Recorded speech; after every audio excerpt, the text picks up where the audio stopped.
Computer graphics are a big part of video games. The range of pixels, vectors, and lines displayed on the screen capture our imagination and our curiosity, pulling us into the screen and into the game world. We also look at graphics as a way of measuring the technology behind a game and the power of a computer system or console. Just remember whenever you found out about a next-generation system. The first thing to pop into your head is, how much are graphics going to improve on it? How realistic is it going to be? It is argued that when it comes to games, gameplay is the most important thing. There is no question about that. Gameplay is significantly important in the medium. However, video game graphics are definitely an essential part of video games, and what makes them special. They are the face and the presentation of a game, and the selling point for fans of the form. So, how did graphics evolve? In the beginning, graphics simply displayed the game using simple pixels to form an image. It lacked color or geometry in many cases, however at the time, they were enough to hook the player to the gameplay. Gamers filled up the rest of the game with their imagination.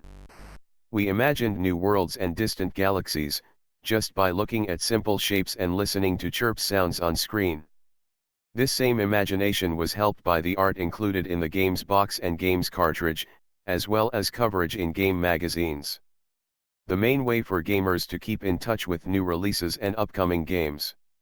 We would go over those magazines sometimes without reading a single word, just looking at those little screenshots of existing and upcoming games, studying them, and at the same time playing in our heads how we thought that particular game was going to be like once we got our hands on it.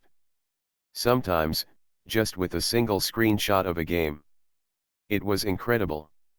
By mid-1980s, graphics had substantially improved compared to previous generations. And were able to display much more details and color. We still had to use our imagination, but that same imagination was fueled by better colors, more details, and better sound.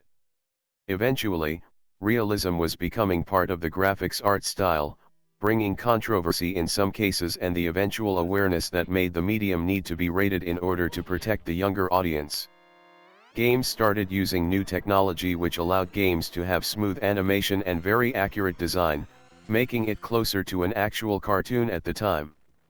Other games with use photorealistic graphics which would produce realistic characters and movement.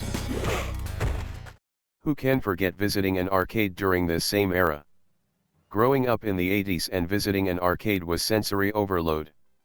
What could be done in an arcade machine compared to the consoles at home was unbelievable. This is part of what made arcades so special.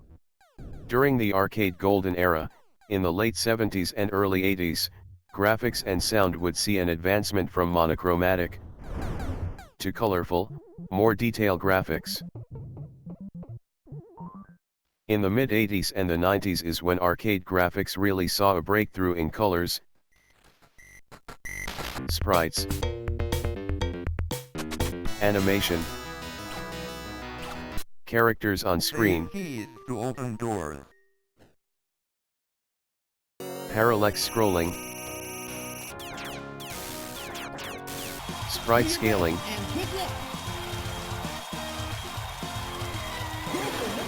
and more. The graphics on arcades would maintain their supremacy for years. However, eventually consoles would match the graphics we were used to seeing only in the arcades. Just like the arcade, the PC would have the power during this time to handle much complex graphics sound than consoles at home. The PC would eventually develop games which would cement the popularity of one of the most important genres in gaming, first-person shooters. All throughout the 90s and 2000s, many experimentation was done with the graphics which included internal chips in cartridges which allowed for the first console polygon graphics, as well as the subsequent jump to CD storage, enabling FMV games, better sound and in some cases, much better colors. Important milestones which would direct gaming into what we know now. Technology would eventually keep advancing, allowing more storage, processing power, and sound capabilities, which would produce more complex graphics and immersive sound we could only dream of 30 years ago. There is no question the advancement in game presentation is what keeps us interested in where the media is going and what is going to bring in the future. Thanks for watching. If you liked the video, please consider rating and subscribing.